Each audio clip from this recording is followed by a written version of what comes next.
Welcome to Reread, where today I'm going to review the comic book to Force Unleashed 2. Now, usually I don't review the comic book version of the novelization because basically it's just a abbreviated version of the book. That's all it is. There may be one extra panel or something done just slightly different, but overall it's the same. Now, I'm not knocking that. People love the comic book versions of Heir of the Empire, Splinter of the Mind's Eye, and whatever else they've done. I tend to avoid those because it doesn't give as much depth and narration and, for me, understanding of what's going on than the novel does. But that's just me. I'm not knocking those. People love to read in comic book form, and that's fine.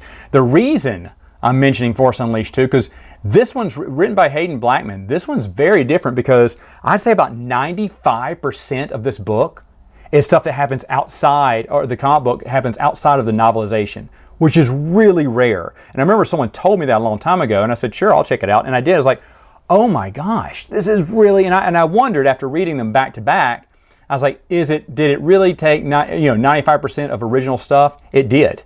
It really did. Now, is it good? Now, that's the question. It's basically surrounding Boba Fett's side of the events of what's going on, which I'm not opposed of. But of course, we have Boba Fett with his helmet off and his clothes off, and well, he's in regular street clothes. He may have had his clothes off earlier because he's with another bounty hunter, Zasha. I guess they're romantically involved, and you know how I hate someone trying to give Boba Fett a soft side or, a girlfriend or whatever. And so it shows how Vader hires him to capture Juno. So he's on the trail to find Juno. He's tracking Starkiller too.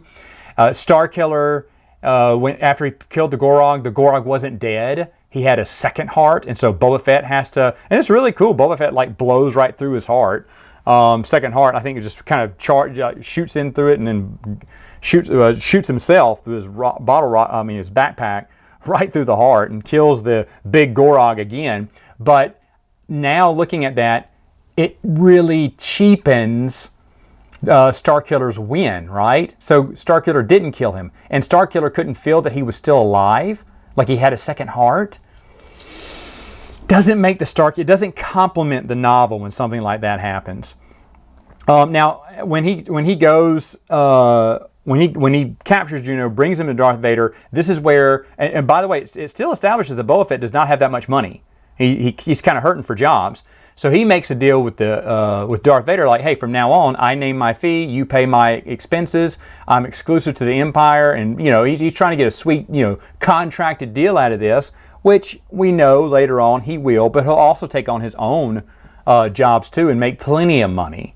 So it was fine. It was fine. That was what was going on. But oh yeah, one thing when he was capturing Juno though, he's taking her from one ship and shooting him because he shot out in outer space. He parked his Slave One right outside, and then flew out with his full armor and mask into space, into the hangar bay.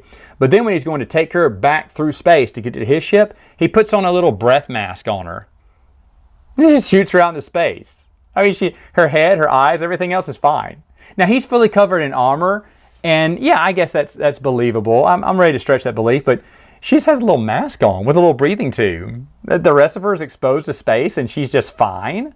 I don't know, but I didn't realize that. I thought that was kind of hokey. Phet is watching the times where it's showing what's going on in the book. A lot of times Phet is watching in. He's spying in through a sniper rifle, as Darth Vader and Starkiller fight each other.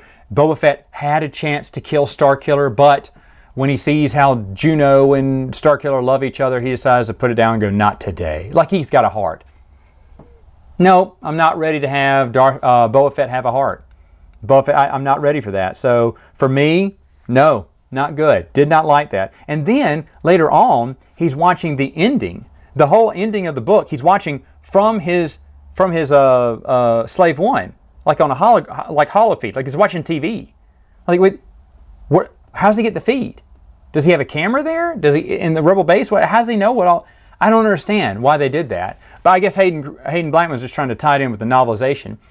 And then, of course, Boba Fett flies off. He'll get Starkiller another day or whatnot. I don't know. Again, a lot of action like a Force Unleashed book would do, and adds more stuff than the novelization does, which is good. But overall, no, not good. And it's funny because one of my friends, when I explained years ago, when I found out that Force Unleashed 2 had new stuff in it, I told one of my buddies who loves comic books. He went, dude, don't do it. He said, it's a terrible comic book. I was like, what? And I read it, I was like, oh, it's pretty cool. And I guess I don't know what I was thinking. But the first time I really enjoyed it, he's like, no, it's garbage.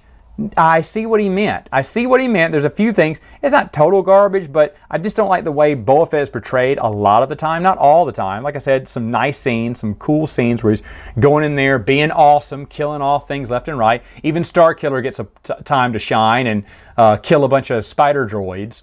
So there's some good stuff in it, but it's not as great as I remember. So Force Unleashed, all this stuff, which is going to be moved up farther in my timeline now, all this stuff went from pretty decent to okay decent to me. It's still not bad. It's not bad at all. But yeah, I need to apologize for my buddy because the comic book for Force Unleashed 2, yeah, didn't shine as much this time around. But all right, folks, that's it for now. See you later.